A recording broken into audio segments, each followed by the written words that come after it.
When Samantha Markle appeared on television to address persistent questions surrounding her half-sister Meghan Markle and her age, she reopened a conversation that has lingered at the edges of public discourse for years.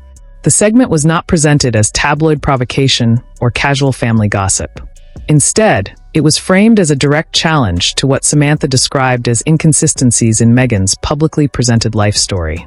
Almost immediately, the clip began circulating across social media platforms and news aggregators, drawing intense engagement from audiences already deeply familiar with the Markle family's long-running public feud.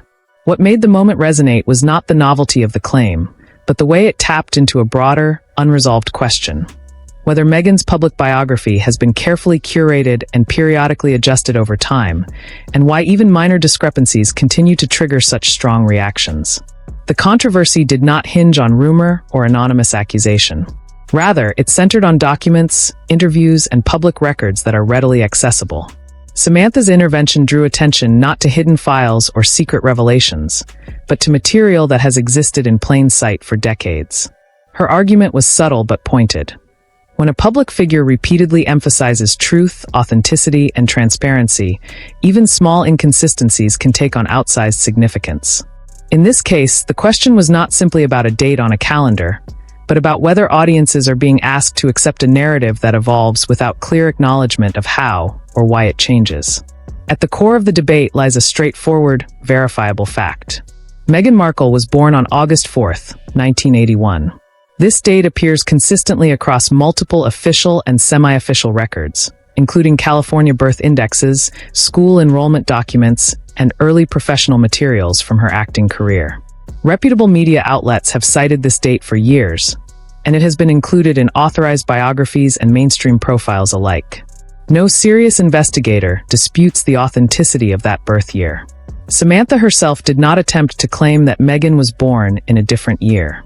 Instead, her focus was on how Meghan's age has been referenced, implied, or left ambiguous at different moments in her public life. According to Samantha, these shifts in presentation created confusion that later hardened into speculation.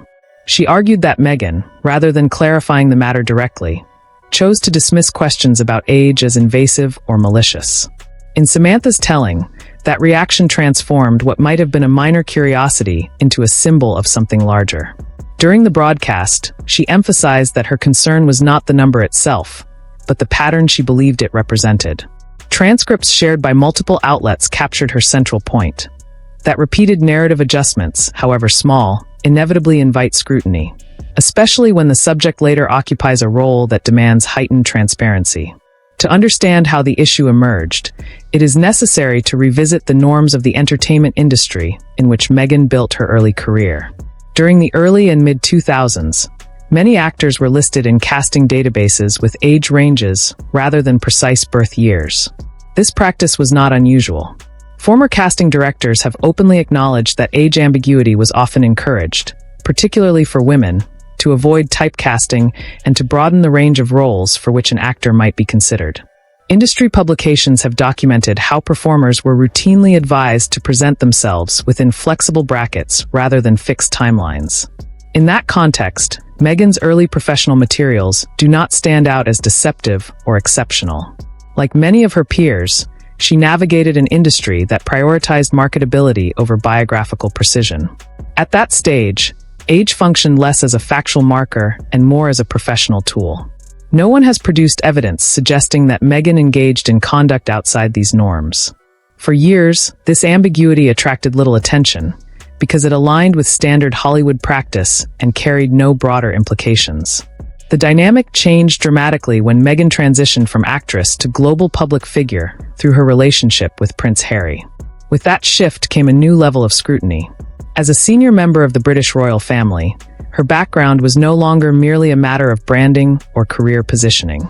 It became part of an institutional record, examined by journalists, historians, and the public alike.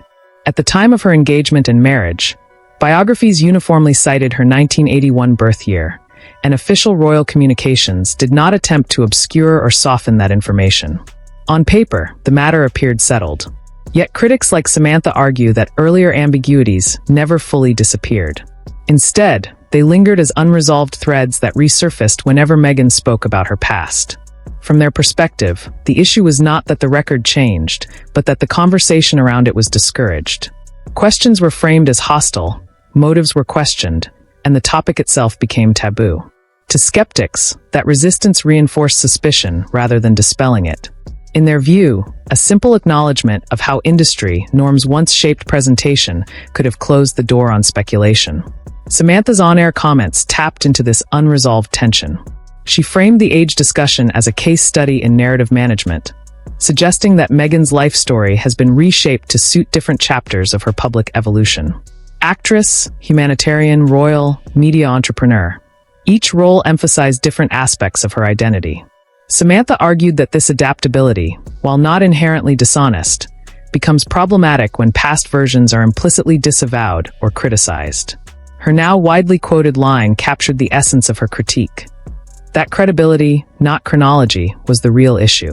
That framing struck a chord with audiences who have followed Meghan's public journey through interviews, documentaries, podcasts, and legal filings. Each platform offered a slightly different emphasis, highlighting certain experiences while minimizing others. Supporters see this as natural storytelling, an individual focusing on the aspects of life most relevant to a given context. Critics see it as selective disclosure, designed to reinforce a preferred image at any given moment. The age debate became a focal point because it was simple, concrete, and emotionally charged. Examples frequently cited by skeptics extend beyond age. Early interviews portrayed Meghan's upbringing as stable and supportive, emphasizing educational opportunity and familial encouragement. Later accounts, particularly those shared after stepping back from royal duties, highlighted feelings of isolation and struggle. Defenders argue that both accounts can be true simultaneously, reflecting different dimensions of a complex life. Critics counter that shifting emphasis without clear acknowledgement creates confusion and undermines trust. In this reading, age is merely the most easily measurable symbol of a broader pattern. The controversy also intersects with Meghan's highly publicized relationship with the media.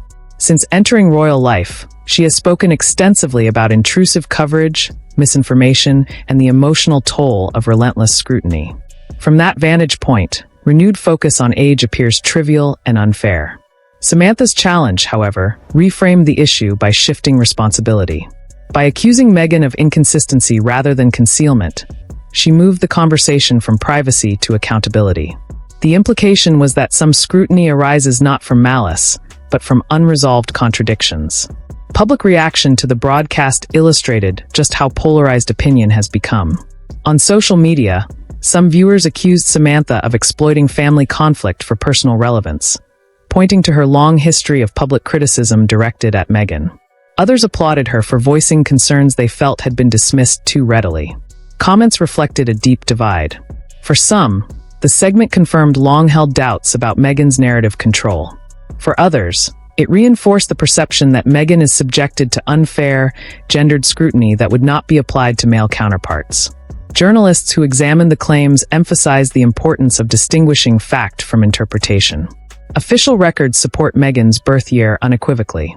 What remains contested is how that fact has been framed, implied, or contextualized over time. Media scholars note that public narratives naturally evolve as individuals move through different social roles. The challenge arises in an era where every past statement is archived, searchable, and instantly comparable. Evolution can easily be misread as contradiction, even when intent is benign. The Markle family dynamic adds further complexity. Samantha has long accused Meghan of distancing herself from relatives who no longer align with her public image. Meghan has described their relationship as distant and fraught, suggesting that they were never close. Courts have already examined aspects of this dispute in defamation cases, highlighting how deeply personal conflicts can spill into legal and media arenas. The age controversy follows a similar pattern, a family disagreement amplified by fame, interpreted through competing narratives of credibility and motive. From a strictly factual standpoint, there is no evidence that Meghan's birth year differs from what has been widely reported. The documents are clear. What Samantha's appearance underscored instead is how public trust can erode when audiences perceive inconsistency, regardless of whether that perception is justified. In the digital age, even minor ambiguities can become symbolic. As one royal correspondent observed, the argument is less about the date itself, and more about whether people feel they are being asked to accept shifting versions of reality without explanation. The debate also reflects changing expectations placed on public figures. In earlier eras, mystique was an asset. Selective disclosure was accepted, even expected. Today, especially for figures who position themselves as advocates for truth and authenticity, transparency has become a moral expectation.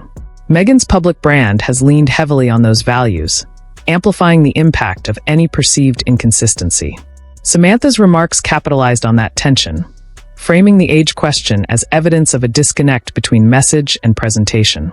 Supporters of Meghan counter forcefully that the fixation itself proves her broader argument about unfair scrutiny.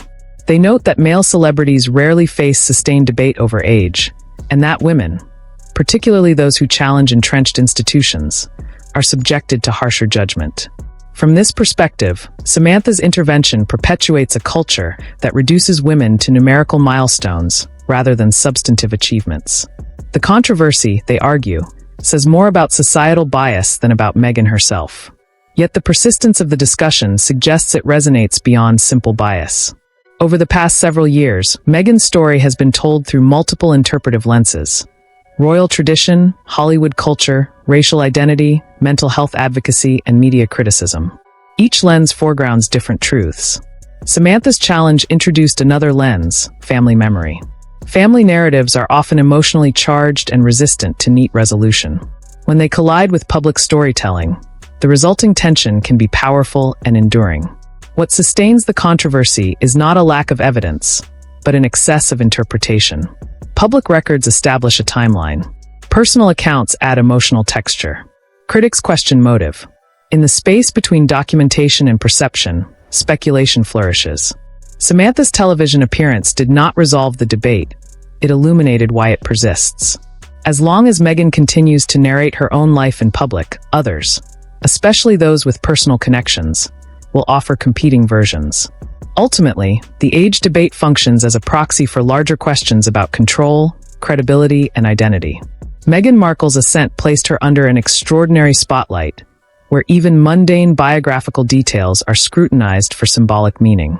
Samantha Markle's challenge leveraged that reality, transforming an ordinary fact into a referendum on trust. Whether audiences interpret it as necessary accountability or unnecessary provocation depends largely on their pre-existing view of Meghan. What is clear is that facts alone rarely end public controversies. Meghan's birth year is documented, yet the conversation continues because it is driven by perception rather than proof. Samantha's remarks did not alter the record. They altered the tone. They reminded audiences that in a fragmented media ecosystem, settled facts can be reopened when narratives collide. For Meghan, the episode underscores how family disputes can resurface unexpectedly, complicating efforts to move beyond past conflicts. For Samantha, it represents an assertion of her own lived experience, one she believes has been marginalized.